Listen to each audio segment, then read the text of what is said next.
You've gotta be shitting me. That's the battle cry of the wild weasels, surface-to-air missile, SAM or SAM killers. The first pilots sent into a war zone. Men who purposefully provoke fire from enemy missiles and anti-aircraft guns on the ground, then hunt and kill the SAM nests, making the sky safe for all other aircraft and helicopters to follow. I was proud to be one. True, like every F-16 fighter pilot, I'd fly many other types of missions in my career, but I always came back to being a weasel. Why? It's where the action is. SAM hunting is the most dangerous mission faced by today's fighter pilots, a job more hazardous and difficult than shooting down enemy jets. With 151 combat missions, 21 hard kills on SAM sites, 11 aircraft destroyed on the ground, unfortunately, plus many tanks, trucks, artillery, strikes on high-value targets, and other assorted operations, I've been called the most lethal F-16CJ Wild Weasel in the U.S. Air Force. To truly understand what I used to do and how I got there, you need to understand the mission itself. So before we go any further, here's a little history lesson. Since man first combined flight with warfare, other men have been trying to shoot aviators down.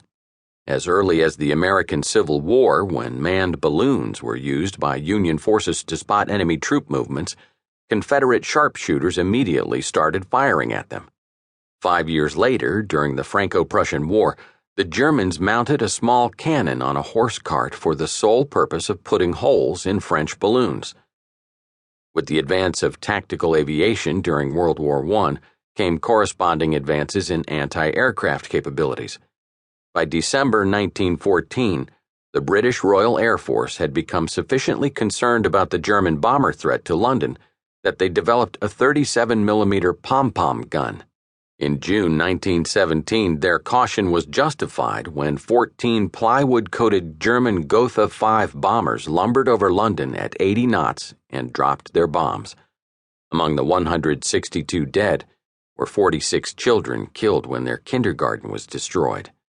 Within a year, 28 of these heavy bombers had been shot down, stopping the raids.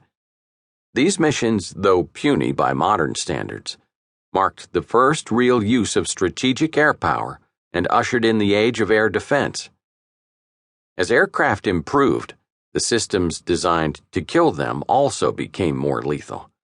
Weapons that could bring down wooden bombers flying straight and level at 80 knots were hopeless against the much faster and more maneuverable planes of World War II.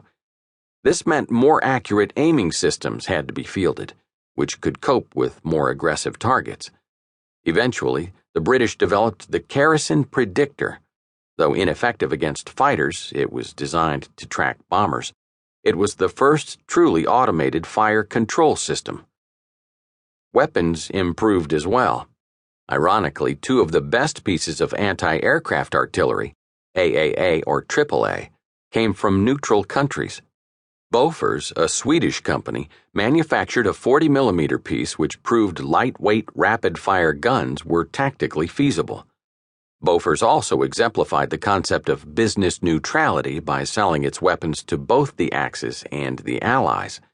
Incidentally, the man who transformed Bofors from producing raw steel to manufacturing armaments was Alfred Nobel, the inventor of dynamite.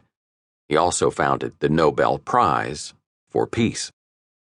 Swiss-built Oerlikon 20mm cannons were used with much success during the war by both the United States Navy and the Royal Navy as short-range anti-aircraft weapons. Interestingly, derivatives of this cannon were standard armament in two of the greatest World War II Axis fighters, the Japanese Mitsubishi Zero and the German Luftwaffe's Messerschmitt 109. The Germans also developed Fliegerfaust, arguably the first surface-to-air missile system. This was a portable system that looked like a Gatling gun and fired manually aimed 20mm rocket projectiles. Wasserfall was a derivative of the large V-2 rockets being fired at British cities and factories. It had a radio-controlled aiming system called manual controlled to line of sight. This meant the operator had to manually track his target and steer the missile to intercept.